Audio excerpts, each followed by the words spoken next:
Hello, everybody, and welcome to today's episode of Into the Terminal. Say hi, Josh. Hello, everybody. How's it going today? So you might recognize that we have Josh with us again today, and that's because we have some more OpenSCAP work to do, and he did such a good job last time. We thought we'd bring him back. So you want to hop into your example there, and then we have a lot more information after the break. So stick around. Absolutely. Let's just jump into for today. We're going to scan RHEL 9 with OpenSCAP with the DISA STIG. So if we want to jump over to my terminal, we can get ourselves started. And I should be sharing my screen out. Yep, we got it. Okay, cool. I don't see that on stream, though. Is that correct? No, it's there. We're good. Okay, fantastic. Cool. So we got the sudo DNF install. We're going to go through, if this is the first time you're watching us versus following us last week, we're going to assume that this is a brand new box. We're going to go ahead and install the OpenSCAP scanner and some of those guides that come along with that. We're doing the TAC wides for auto.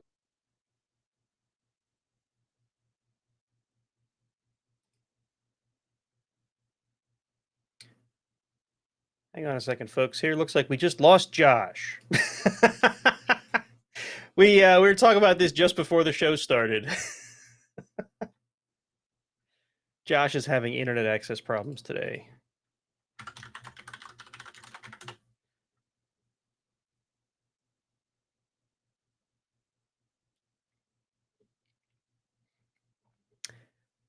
All right. Well, so what Josh was about to do was scan for with using OpenSCAP to scan whether we are DISA STIG compliant on his lab machine. So we're just going to give him a few minutes. I could walk through his lab, but we're not exactly ready for it yet. So let's just yeah, the dog ate the cable. I will say some people called me out for misspelling hello earlier in the chat, and that's the reason I misspelled it was because that's an SMTP hello, not an English hello.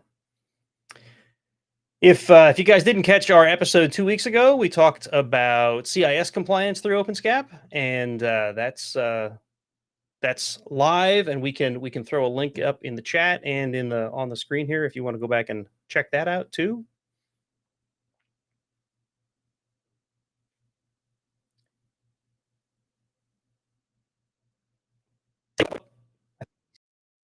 He's almost back.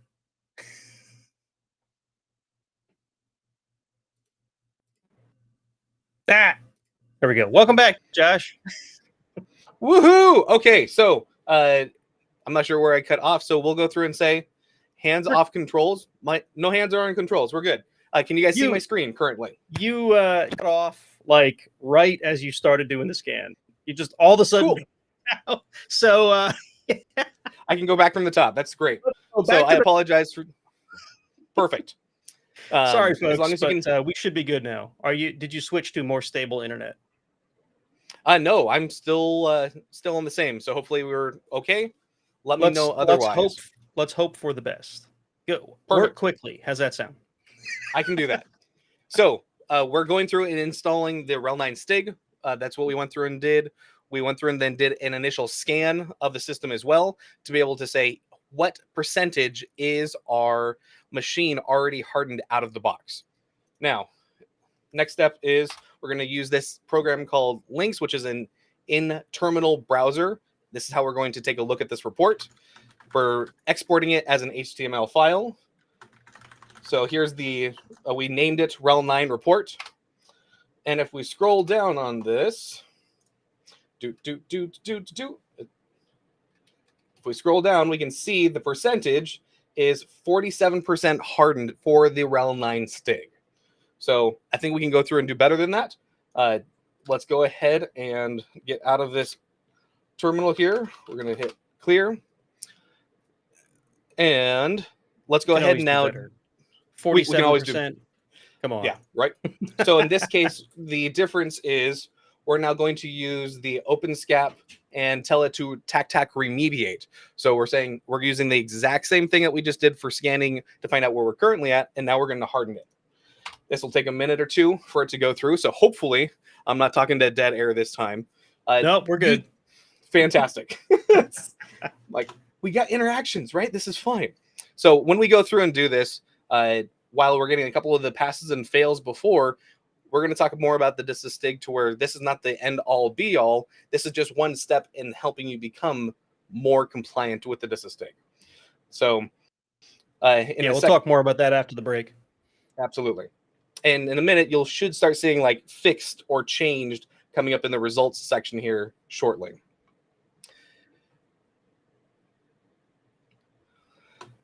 And there's lots of different resources when it comes to STIGs. So OpenSCAP is easy because we've got everything inside of the terminal. We can go through and either run that locally or run that on multiple systems. You have options of hardening this via like bash scripts or Ansible playbooks. Lots of options to be able to do either a single or air-gapped network, or if you have network connectivity and are trying to do this on multiple machines.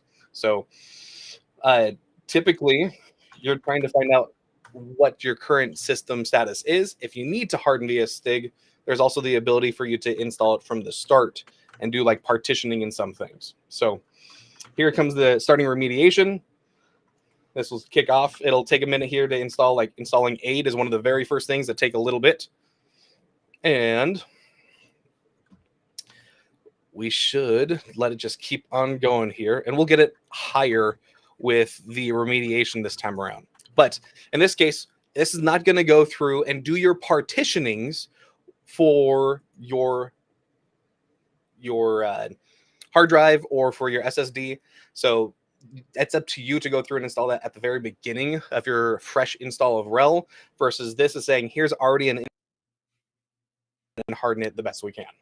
Yeah, we had touched on that when we talked about OpenSCAP last time around. There's certain things that it's really difficult to automatically remediate, and one of those would be things like hard drive partitioning, so mount points and things like that. Absolutely. Take just another minute here. Hopefully the connection's coming through and no problems so far. You're getting choppy again. I got my fingers crossed. Okay, cool. I will start planning on moving over to the backup connection. Yeah. If you drop again, I would switch to your cell if you can. Perfect. Hopefully you won't. Yep. Just yep. ride with it. Okay, so while that's going on, I'm going to kill the video just for a second so then I can get the switch over. There we go. We can leave your video off. That'll hopefully save bandwidth and we won't have any trouble. Cool. Now we can't see you talk. Man. All right. I will go ahead and try. Let's see. I want to let this finish going on the fixed side before I try switching. Let it run. If you drop, then I'd say switch over to your other service. Good. Or if the video is just that terrible. Apparently, right?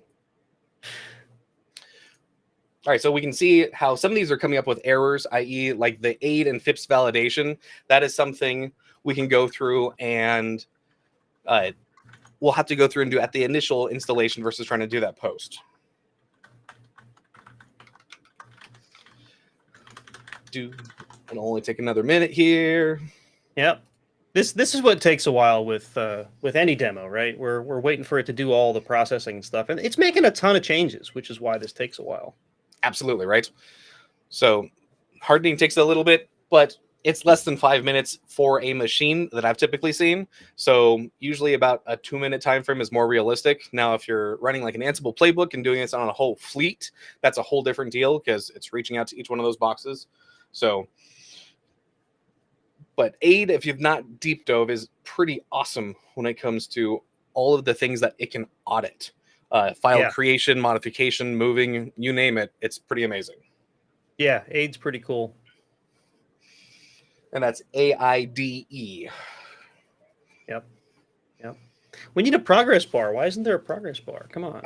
Right. I'm gonna file a bug request that OpenSCAP right. Need a progress bar. Need like a tac progress addition to this thing, right? Oh, it's moving. It is, slowly but surely. There. Actually, you can see right there on the screen, it says ensure var temp is located on a separate partition, and it says fail because it can't remediate that on its own. That's what we were talking about earlier with disk partitioning. Absolutely. So out of curiosity, I'm curious to see if folks have gone through either live in chat or afterwards and you're watching the video. Let us know if you're installing via STIGs at the beginning, if you're having to install it afterwards, because there are different instructions and recommendations that we can talk about after we switch over. Is AID covered in Red Hat docs? Absolutely, Vincent. That's a great question. It's going to be underneath our hardening guide, which we can grab a link to. If I can't get that, I know that Rick is pretty nimble, that he could probably grab that and throw that in chat as well. Yeah, we don't have JSCAR in chat providing links for everything, because JSCAR's on stream doing the demo. Right. And rather not switch away the focus from the Oh yeah, don't machine, do that. just to make sure. So Don't do that. Installing a couple more things here, getting it fixed. Enable FA policy D. Right. It's another good one. Fantastic. Awesome. Looks like Eric got to it. Fantastic. Thank you, sir. This is an amazing hardening guide. It focuses on everything RHEL security, but there is a specific section on AID. So depending it talks on about AID, it'll talk about SE Linux, it'll talk about FA policy D. It covers that keylime that I was talking about earlier, or not earlier, but last episode, the remote attestation stuff. Good stuff in there. Absolutely. And then I'm seeing Joshua in chat also saying they're using satellite and configuring our Kickstart to be mostly STIG compliant at deployment. That is the best way to go, in my opinion, Joshua, for sure. Yeah, I mean, if you can do it at deployment time, it just cuts down on so much of the I don't know, stress, right? Yes. Imagine making this many changes to a production system, right? It just especially if you're trying to do it on a lot of systems. I can imagine wringing my hands while I'm waiting for that Ansible playbook to finish. Oh yeah, right. watching the monitoring system, waiting for systems to go down. Exactly. You keep on praying to the demo gods when it comes to that bounce back, right? Yep. Hey, all right. Looks like it finished. Fantastic. So with that, we're going to go through and take a look at the results file then. So we'll clear out the screen. We'll go through and use links again to look at the remediated report. And as we scroll down a bit, we can see now the new percentage is at 97% passing. So that gets you a lot closer to that end goal. We were at, like, what was it, 47, 46 or 47.67. Yep. Okay. Yeah, we were less than 50. I remember that. And this got us to within less than 3% or less than 3%. Absolutely. To 100% compliant. So that's pretty cool. See the rule results for 424 passed and 14 failed, and then another 13 that we'd have to deep dive on later on. So that's our quick into the terminal section. I think we're ready to jump on to the next set. Yeah. So, folks, remember that, well, in a minute, we're going to talk a little bit more about, what is DISA STIG. We're going to talk also about PCI-DSS, because that's another popular compliance standard that people are going to care about. We're going to talk about how to apply some of this via Insights, if you're a customer who can actually connect via Insights. And yeah, we're going to talk a whole bunch about just compliance and different things that you can apply. So stick with us. Don't forget to hit the like button and subscribe if you like the content, and we'll see you in just a few.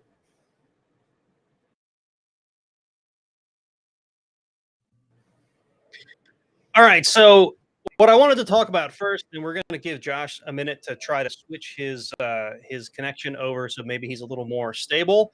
But we wanted to talk about kind of what it looks like to try to get compliant with DISA STIG, right? And I have a website that I wanted to share with you guys, and I think this we'll include this in the notes, and maybe I can throw it up in the chat or on the screen here. But this is what the actual rule set is for STIG, right? Now, you see, this is specific to Red Hat Enterprise Linux 9, and I want to just show you one thing quick. If I go back to the upper level of STIG here, this is like government level security policies for all of these different platforms. I mean, there's things in here about how to STIG your iOS device, how to STIG your Android phone. There's just all kinds of craziness in here. So if you need to know about that stuff, and if you need to know about how to make any of these devices compliant with government standards, this is a good place to sort of start out. Now, This is the unclassified version of all of these things. Josh has some more information about what classified looks like, and hopefully we can cover that when he gets back on stream. So the whole reason to you, though, is look at all these rules. And each one of these rules has suggestions on how to actually get within compliance. So if I go to one of these, so what's this one? RHEL 9 must implement a DoD-approved TLS. If I click on it, it's going to bring me to an actual recommendation on how I might apply this. And you can see this is using the update crypto policies. This is the system-wide crypto policy that's included with RHEL. So it's a really handy tool that lets you set the system-wide crypto policy, right? So easy to implement. And it's great that they give you this suggestion here, right? It's great that they tell you how to implement it, but there's no like, I can't just click a button and this happens, right? So that's where OpenSCAP comes in. With OpenSCAP, it takes these recommendations and puts them into automation playbooks so that we can actually, automate the deployment of that. So highly recommend, go check that out. Looks like we have Josh back, so we can get to a little bit of discussion here about, compliance in general, right? So we have a bunch to talk about. Absolutely, right? So I think you went through and covered the STIG viewer. There's also the public.cyber.mil site. So if you are working with the DoD, I'll copy and paste this, put this into a tab real quick, make sure it's blown up the right size. I think I have it. I have it open in a tab here. If we wanted to share it, give me just a sec here. You'll have to walk me through what you want to show people, though. Here we go. I'll switch Absolutely. over to it.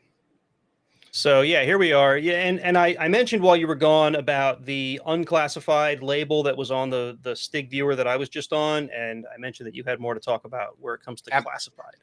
Absolutely, right? So if you're working with the government and you have a CAC card, the Common Criteria Access card that you would go through and plug in because you're working with the government, there's a banner in the very top left-hand side that says login with CAC, and that's where you go through and you can get like the classified, unclassified. You can go through and get the up-to-date version STIGs. Otherwise, if you're just a civilian or you're a contractor that you don't have a CAC card, you can go to this site and also see the different rule sets, the different release versions. This is typically where it's going through and being publicly posted on the Department of Defense side. So this is the other place to go through and check it out. The other thing that I wanted to go through and mention is that this is not the only place you can get a STIG from, though. Red Hat works really closely with DISA to make sure things are up to date and that if there are any issues, that we're trying to get those pushed back upstream. So we'll also drop a couple links in chat to something called the Compliances Code, which is a GitHub that we've gotten through and been working very closely with DISA and Red Hatters to make sure things are up to date. So if you have an issue, that's one of the places that if you want to get turned around quickly, I would suggest pulling a issue there on the GitHub side. So I think that's all we needed to go through and cover, at least on the public.cyber.mil side of the house. All right. So yeah, and you and I talked earlier, right? So even if you were to get this with that CAC card, you still don't get an automated remediation. You get like an Excel spreadsheet or an XML file that says these are the things you got to get done, right? Absolutely, right. And because it's not only hardening, but there's also policies that go along with that. Like, hey, are you going through and making sure your facility is secure? Do you have man traps? Do you have login access? It gets layered, right? So different layers of security. There are a whole bunch of different STIGs as well. Man, can we get man traps implemented with OpenSCAP? That'd be cool. just compliance away, man. Yeah. Not quite yet at this point. So I know that we've gone through and thrown out a couple of acronyms. So if we roll things back just a little bit, the definition of DISA, which is the Defense Information System Agency, it's integral in maintaining the technological backbone of the U.S. military and ensuring the effective communication and information across the defensive operations. So this has to do with InfoSec. This has to do with compliance, hardening, a whole bunch of different, they're the rules guys, right? When it comes to the definition of a STIG or STIG, that stands for the Security Technical Implementation Guide. So that's helping to serve the critical resource of organizations looking to implement robust security measures and ensure the integrity and confidentiality of their information systems. So with the definitions out of the way, why are we talking about hardening, right? Last time we went through, we talked about which frameworks. Yeah, we talked about CIS last time, which is really, it's like a really great, I don't want to say entry level, but like an everyman's or every administrator's rule set to kind of start with. So even if you're just running, I don't know, your own pretty good website or even a business's website or I don't know, whatever, right? If you're running a server, CIS might be a great place to start if you just want to do a little better in a security world. Absolutely, right. So we covered CIS last time. Today we're talking about both the DISA STIG and the PCI DSS. So I'm going to go through and switch my screen to share a couple slides, just be able to do a high 10,000 foot level overview of the differences Oh yeah, between these different frameworks. we did more narrative. There's Uh, slides. hey, what's working? There's only a couple, I promise, right? Right. I know, right? So the idea behind this is that I just want a little bit of information shared with you. So Yeah. the DISA STIG is meant to go through, it's a guideline for securing specific technologies and systems used by the Department of Defense and other federal agencies. This is specifically saying, hey, these are the same standard rules that we're doing across everybody. So we have a ability to say, if this project is working the same as this project, we need to make sure it's locked down. And here's the standard guidelines. On the scope, it's primarily focused for government and for the contractors that are working with the government and or military systems. Compliance is making sure that you've got the security posture of systems to ensure the federal security requirements. So your password has to be so complicated, XYZ. And then the implementation is done by this STIG. So it helps provide the detailed configuration settings of saying, hey, if you've got a RHEL 8 box, here's how you're securing that versus a RHEL 9 box. Some technology changes underneath that. How you harden a RHEL 7 box versus a RHEL 6 box, etc., has changed over time. So we're trying to go through and make that better. That's on the DISA STIG side. On the PCI-DSS side of the house, it's set standards designed for folks that are working with credit card information during or after a financial transaction. So that means anybody going through buying, selling, purchasing, being a middleman, any of these are going to fall underneath the PCI DSS side of the house. So it's all organizations that accept, process, store, or transmit credit card information, which is important. So there's a lot of businesses that PCI DSS is going to also apply to as a framework. Compliance is required for organizations that handle payment card data. There are some things that are out of scope with that. Depending on your compliance team, they're going to be able to let you know, hey, is this something that we have to work with or something that we can ignore because we've offset that to somebody else? And then the PCI DSS outlines specific security requirements, including encryption, access control, and regular security testings. And to pull back last week's just slightly, for the CIS, it provides a set of best practices for everybody. This is not just military, this is not just contractors or people working with credit cards. The scope is going to be a broad range of different organizations, including private sector, government, nonprofit entities. It's just a good set of rules to get up and running. So many of these organizations adopt this as part of their security policies just to get something to start with. And then it also helps provide detailed benchmarks in securing systems. But the last slide, I promise, we're not going to get heavy on any more slides. The 3 comparisons on the target audiences for at least these 3 different frameworks is the DISA STIG is primarily for U.S. government and military systems. PCI is for organizations handling credit cards.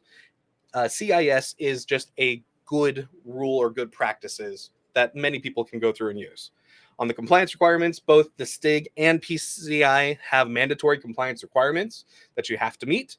The CIS is generally volunteered and it's pretty well adopted places. Focus areas for STIGs are in specific technologies and configurations. If you're running X piece of software, there's probably a STIG for that. When Nate and I were looking at stuff before we jumped on the stream, there are STIGs for Android. There are STIGs I showed for that. Solaris. I showed that while you were switching. Yeah, how there's like a million of them. Right. So specific areas, specific versions, and you're able to deep dive there. PCI is going to focus on those payment on the credit cards and such. CIS provides that broader set of best practices for all of cybersecurity. So with that, that's all the slides I've got. Just as a side-by-side comparison, we can jump back to our notes. No more slides. No more slides. This guy, we bring him in as a guest. He does slides. Just drop it there. Yeah, we tried to think of a better way to show this, but to be honest, the slides worked. So sorry about that, folks. And there used to be a couple different resources that did comparisons between like PCI and DISA STIG and CIS. Those resources are no longer available for free online. So wanted to be able to give at least another example of a 10,000-foot overview. Right, right. So we were going to talk a little bit about on a workstation versus a server. Did you have that prepped, or did that not work out? So what we went through and did earlier today was specifically looking at the STIG for the server side of the house. When you're looking at the STIG, you have the option for server or server with GUI. If you're talking about a workstation, there are different settings that you can go through and make sure that GNOME gets a little bit more locked down. To answer your question, the slide or the VM is up, but it doesn't show as much as I was hoping. So okay. That's what I wanted to go through and talk about, where the practical application when you're going from a GUI to, or from the server side hardening to a GUI, you typically have login information. If you're installing RHEL by default and you install a whole bunch of users, typically it's going to have like that user in a list that you click and then type in your password. The workstation with GUI or server with GUI, when you harden it, it has no username and no password. You will have to go through and install and tweak a couple other things to get like the classified banner or the unclassified banner, and or also the DoD login page as well. Right. So, and you and I were talking in preparation for this. These controls go a lot further than just what you can do at the operating system level. You said there's like banners and labels that have to be put onto the machines that are classified versus unclassified, and of course, there's clearances that go into whether you can use those machines and not, things like that. Right. Correct. So depending on your, typically you'll have like security banners that will go software wise that you can install. This is helping to get you closer to being STIG compliant, but you're still going to get hands on the box to make sure that you're going to be having to find out what your risk model is for your organization. Right. Right. Cool. So I hope that covers a little bit about, like what DISA STIG is and maybe the differences between that and CIS and PCI-DSS. We've talked about PCI-DSS a bunch. You did talk a little bit about what that is in your slides there. Do we have any deeper, we want to go on that before we do have another demo, which will work around PCI-DSS, but is there any more conversation we need to have there? So to wrap up the DISA STIG is there's also the ability for you to go do this all offline or air-gapped networks. And it supports going through and doing the STIGs and the hardening on that. You can do this with OpenSCAP on your local box if you have no internet connection. Versus if we're usually switching over to PCI, that needs to have communication to the cloud or to some processing plant to where you're able to go through and say, hey, is this bank got money in it? Yes, no. Is it approved? Right. You can't have an air-gapped payment terminal. It just doesn't work. Right. It needs to be able to talk to the payment gateway. Absolutely. So that gives us a great transition into talking about the PCI-DSS, which is the Payment Card Industry Data Security Standard. That's what that acronym stands for. So if you're processing payments online, or I guess in person, if you've got systems that deal with financial transactions or with credit cards, you're going to want to follow PCI-DSS. You're probably going to be required to follow PCI-DSS. Right. Exactly. So, and you said that's Payment Card Industry. What's DSS stand for? The Payment Card Industry Data Security Standard. Data security standard. So if you work in an industry that you're dealing with credit card information, you're probably already familiar with this. But we wanted to take like sort of a different route in how we're going to show PCI-DSS, right? And that's because we've been talking a whole bunch about OpenSCAP and command line tools. And that makes a whole lot of sense when you're talking about DISA STIG, because you could be working in an air-gapped environment. In fact, it may even be likely that you're working in an air-gapped environment. What we have now is a demo of Insights actually has a compliance tool, which uses the same policies and whatnot as you'll see in OpenSCAP, but you can apply them through a nice web UI that actually lets you see what the policies look like and deal with like what's in compliance, what's not, and you can even remediate remotely through Insights. And we're not going to go that far today because I mean, Insights remediation takes time, and it's really not. I just don't feel like it's a good use of everybody's time for today. But I am going to walk you through how to actually take a system, register it through Insights compliance, see that it's compliant, and maybe even go through and show you where you would make a playbook to remediate with. So, in Insights, in the hybrid cloud console, we're going to go, and then this is console.redhat.com. If you're not familiar. I have a system that's already registered, so I'm not going to go through and do that as well. But if we go down here to security in the listing of services, and then at the top of the list, I have compliance listed underneath Red Hat Enterprise Linux. Now, you're going to see OpenShift and Ansible have their own security sections. You want to make sure you're in this Red Hat Enterprise Linux heading bubble up here at the top. So I'm going to go to compliance. And in compliance, the way the setup for this really feels like there's a whole bunch of back and forth. So bear with me here.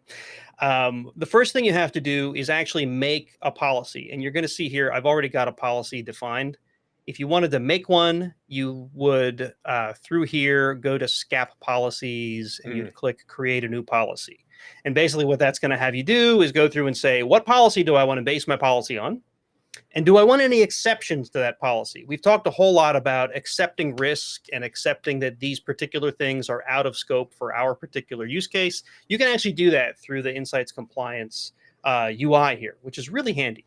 So anyway, I've got some stuff that's already applied here. What I wanted to do was show you how we actually apply this particular policy to a system, right? So if we go back to compliance, sorry, where was it? Under systems here, under compliance. You're going to see that I've got a couple things that are already registered to compliance, but I want to show you how to add a new system into this. So this is like the test system I was using the other day when I was building this. What we do is actually go back over to inventory within Insights here. We go to systems. And inside of systems, we need to find the system that I want to add here. So hold on, let me get this notifications thing out of my way. And I called it, I think it was RHEL-PCI. Okay, there it is. Nice. And if I go over to compliance here, you're going to see, yeah, this isn't included in a policy, right? So what I need to do is actually add it into one of the policies that are defined. So I go back over to, sorry, no, again, back and forth here, but I wanted to show you what that looked like on that side. So I go back over to compliance, go back to the SCAP policies, and I find the PCI-DSS policy. Notice they are denoted for RHEL 8 and RHEL 9. This is a RHEL 9 box. So I need to click on the RHEL 9 policy here. Go over to systems, and then what I should be able to do is add a new system by clicking this edit systems button. And then I need to find my PCI box here, and all you do is check it and click save. Now, there's a couple of requirements that have to be met in order for this to actually work.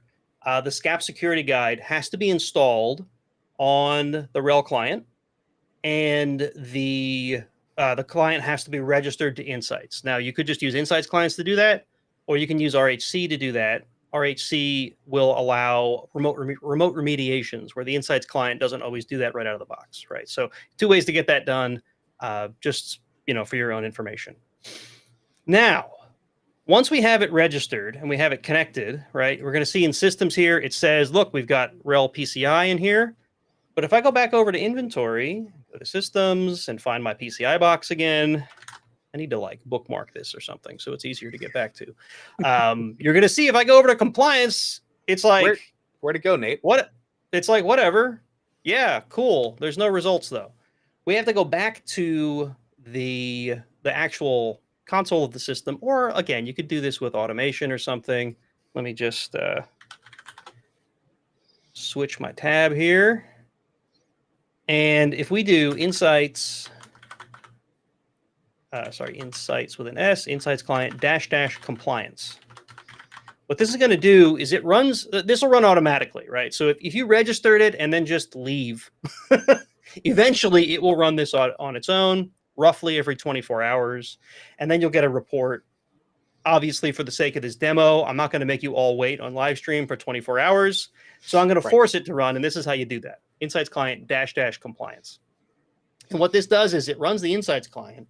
which would normally just build your normal system report and send it off to the hybrid cloud console so that Insights can give you things like advisor hits and whatever Insights does. What this does is specifically it says, hey, Insights client, go find out if there's a compliance policy applied to this system through Insights Compliance and run the OpenSCAP scan for that particular policy, right? And this is that's what it's instead of doing using right now. OpenSCAP, correct? This is Yeah, the online so I connected mean, version. this is still in the background. I think it's still doing OpenSCAP on the RHEL side in order to actually get the report. But it's taking the rule set that was defined from Insights instead of the one that's in the SCAP security guide. It may be using that as a base, but like exceptions and whatnot that we've made will also come down to the system and let it go. So this might take a couple seconds. You remember when Josh ran these, that they do take a little bit of time to run. PCI-DSS, maybe, I don't know how many rules are in there, but just running through and doing its thing. But once this finishes, we're going to be able to go back over and look at the Insights dashboard for this particular host. So while we're waiting, are there any?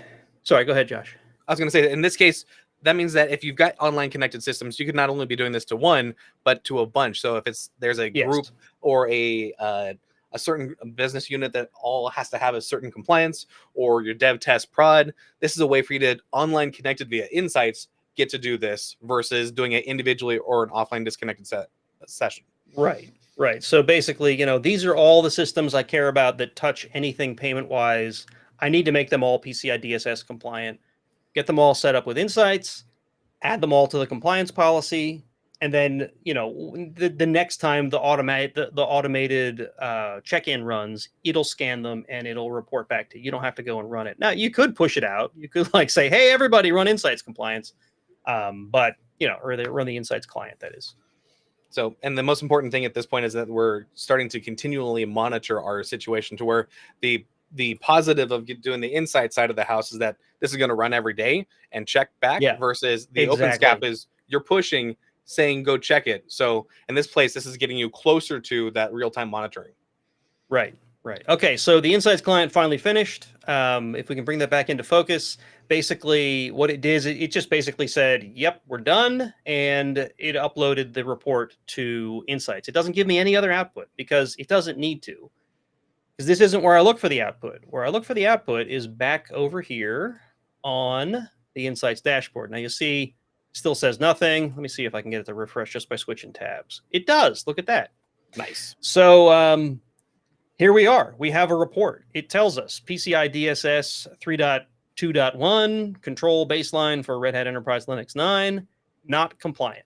And here it gives us a list of what is out of compliance. And we can just go through here and say, let's see, installing and maintaining software.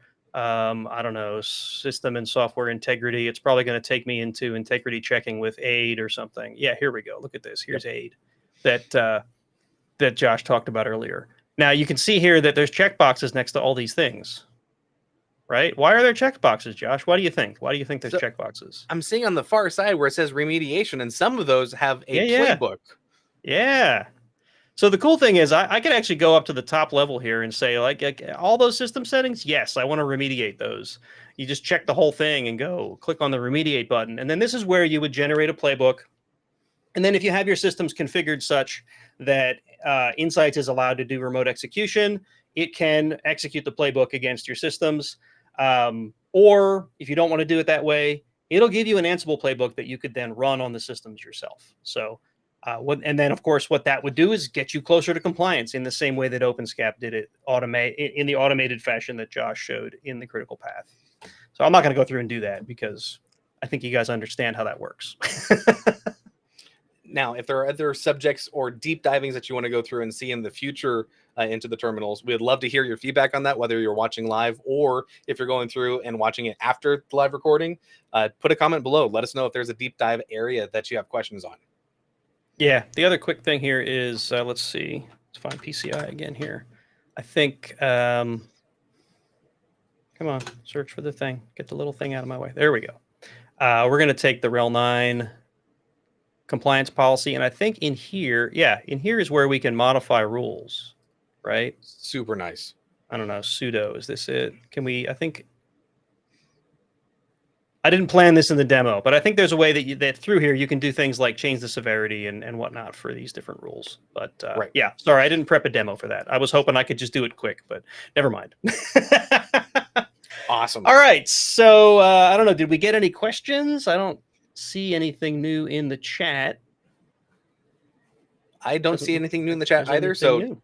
compliance can be an interesting subject. It can also be a very boring subject, but the cool thing is there's automation. So let's get you automated to where the point is that you're not having to spend as much time hands-on everything versus let's get you 90% of the way there, or in some cases 97% of the way there, and then you only have to focus on 97.38 or whatever that was. Exactly.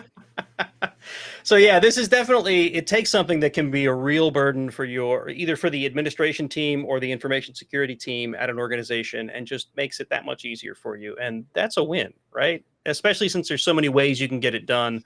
I understand that some people are hesitant to have, your vendor interacting with your RHEL systems, and that's where Insights comes in and can be problematic for some industries.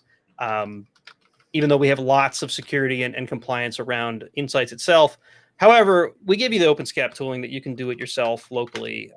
So, all good stuff. Absolutely, right? So we hope everyone's enjoyed the show today. Remember to like and subscribe. If you want to see our last episode, we've got the episode on CIS, and we'll put a link for that. We've also got some online labs that you can go and try OpenSCAP on your own. I think there's a compliance lab as well, though I'd have to look up the link for it.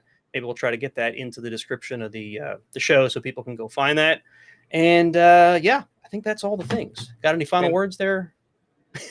Absolutely. So make sure to go check out the compliances code. We'll have it in the description and in the notes as well.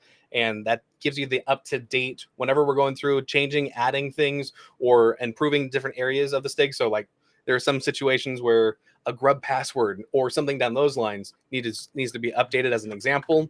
We've got it there. So lots of active work going on there all the time.